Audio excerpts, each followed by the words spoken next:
观众朋友们好，这里是大时局，我是米兰。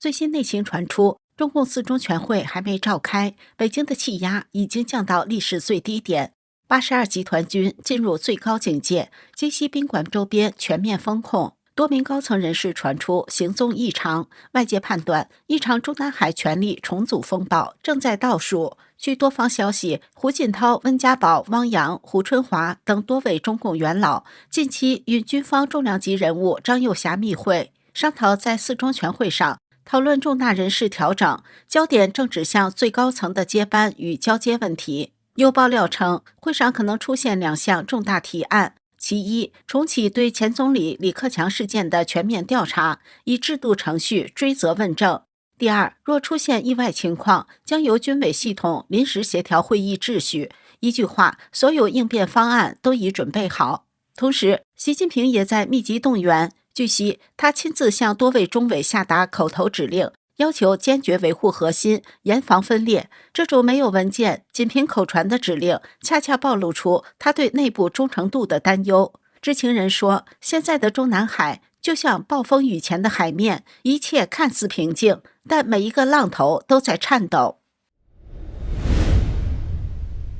随着官宣中共20届四中全会定于10月20日至23日在北京召开，中南海的政治空气骤然紧张。这场会议本该围绕经济议题，例如审议“15+5”规划草案，应对经济下行压力，但如今真正牵动北京权力中枢的焦点已经悄悄转向一个更关键的问题：习近平的位置还能不能坐得稳？时评人文昭在最新节目中把习近平比作清朝末年的两广总督叶明琛，称他是当代的6部总书记。不战就是不敢出兵台湾，不和就是不愿向美国认怂，不守就是不愿闭关锁国，与西方脱钩，不亡就是不放弃中共，不降就是不向危机投降，不走就是不让为他人硬撑。叶明琛当年在第2次鸦片战争中选择什么都不做，自比海上苏武，结果被英军俘虏远送印度，客死异乡。文昭认为，今天的习近平如出一辙，他既不愿战，也不愿和，不改革，也不认输，更不愿主动退位。这种6不策略，在外界看来是躺平，是硬撑，但也让他在内外交困的情况下，暂时没有立刻崩盘。文昭警告说，这种稳定奇迹其实就像风暴前的宁静。19世纪的清朝误判了工业革命的力量，导致一夜之间被击垮。如今的中共也可能在连续经济危机叠加之下，6不策略或成中共灭得最快的办法，中国因此将被迫走向巨变。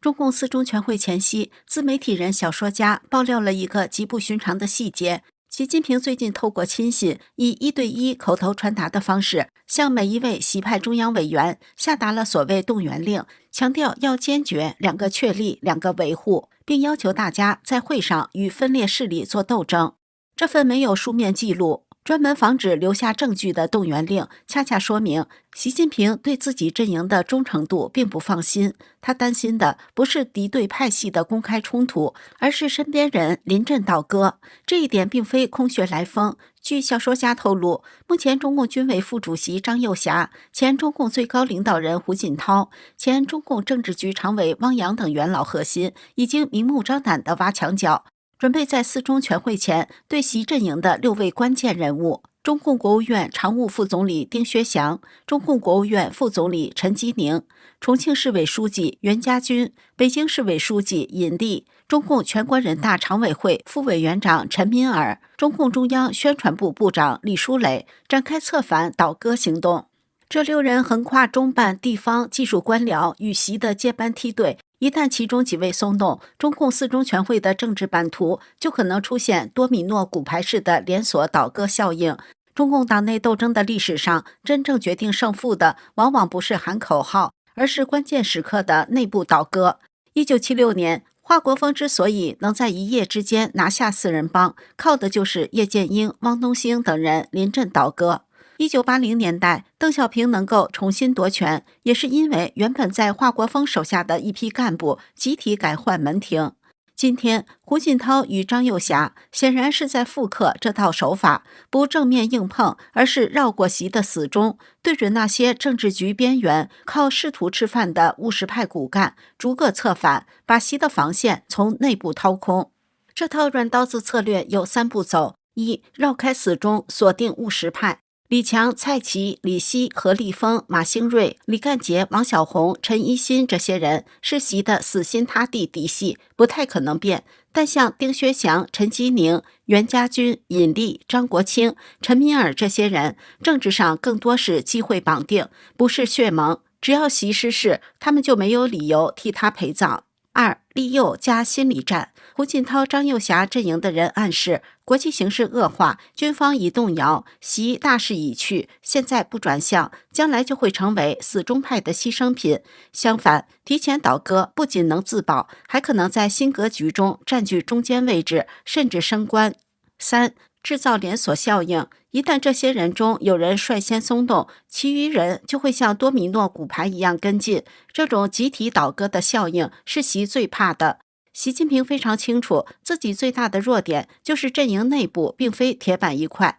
正因如此，他才频繁动员测试忠诚，用恐吓和风声观察谁不够积极。但越是这样紧张，骨干们越会思考，如果习真有把握，为什么还要天天强调忠诚？这种防御性动员其实等于把脆弱暴露给了所有人。然而反习派最大的弱点是不想留下夺权记录，希望习近平自愿下台，或等到中共21大换届自然过渡。习正是利用这一点，在拖时间打心理战。他虽然治国无能，但在权力斗争上并不笨。他的思想已写入党章，让元老们无法直接批倒。中共20大中央委员70%以上是习家军，到习派需要先策反一批中层干将，才能在表决中逆转。张又侠作为军方实力派，则成为关键人物，他没有退路。如果习不下，2年后在中共21大退休，他很可能成为清算的对象。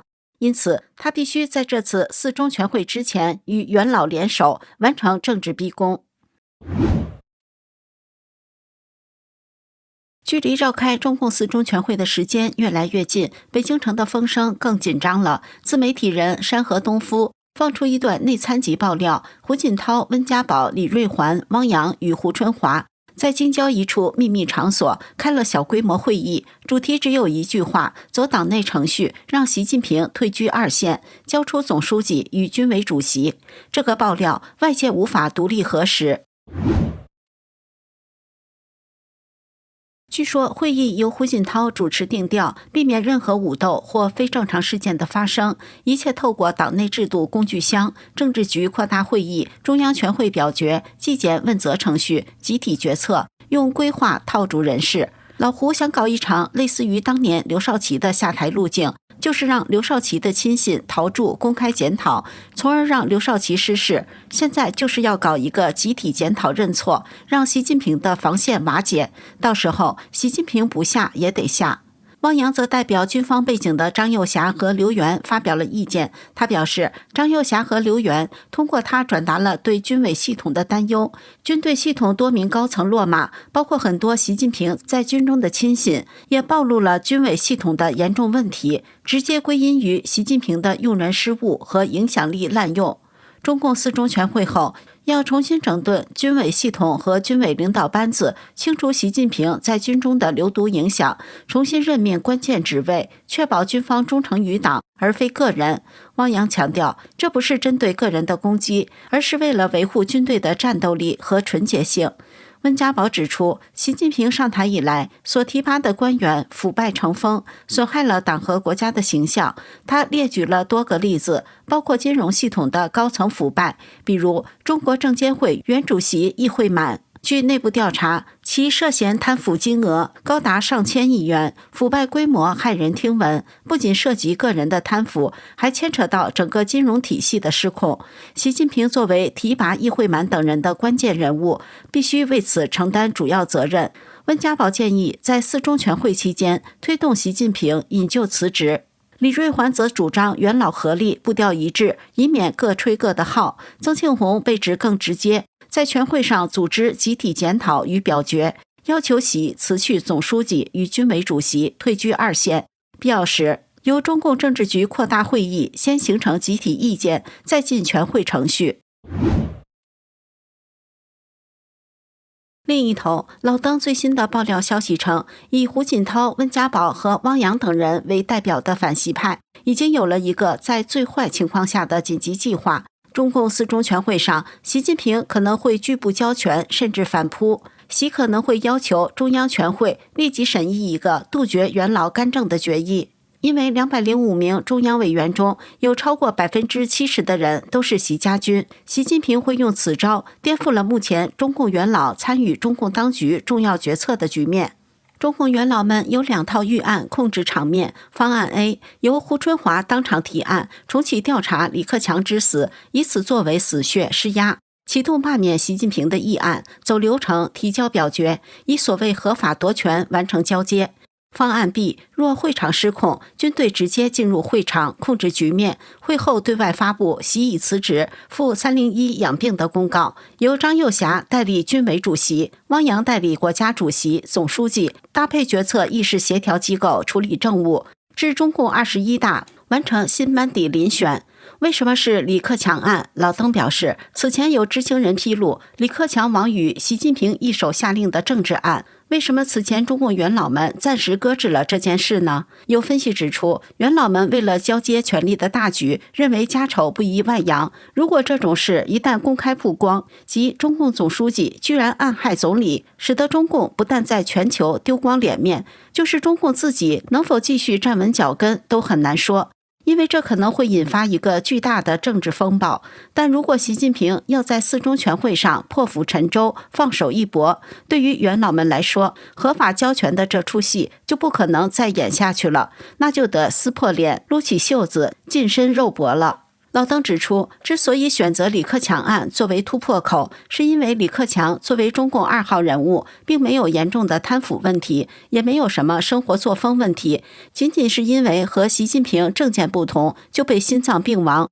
如果这样的案子不追究，中共党内将人人自危，没有人是安全的。元老们使用这个议案的目的，就是要提醒在场的所有中央委员，如果不拿下习近平，任何人随时都可能成为下一个李克强。今天是他，明天会不会轮到我的政治效应，等同于在全会现场投下一枚震撼弹。爆料还称，习近平本人包括几个心腹蔡奇、何立峰、王小红，甚至彭丽媛等人都将进入双规状态。如果习近平要在四中全会乱来，反习派中共元老将定习近平反党乱党的罪名，要成立专门调查组，由温家宝担任组长，胡春华担任常务副组长，汪洋和张又侠担任副组长。该调查组预期将有2年时间调查，并于中共21大前结案，并对全党发布一份调查通报。该爆料指出，为确保中共四中全会万无一失，现在由张又侠的心腹中共中央军委委员刘振立直接指挥82集团军，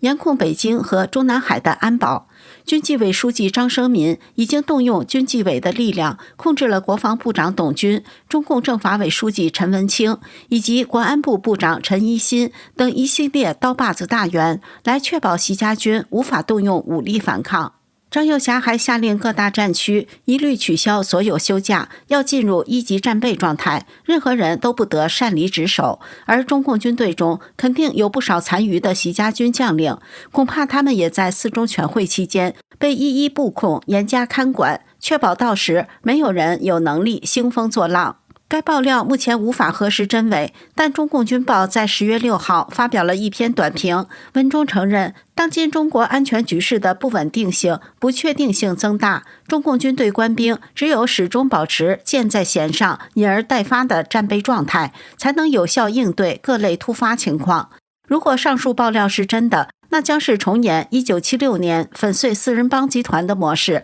以镇压方式逼迫习近平就范。习近平跟中共元老和张又侠的死磕不下台，会逼着反习派铤而走险地使用武力夺权吗？您怎么看呢？这里是大时局，感谢您的陪伴与思考，请订阅、分享并打开小铃铛，一起在动荡中坚守真相，在黑暗中点燃希望。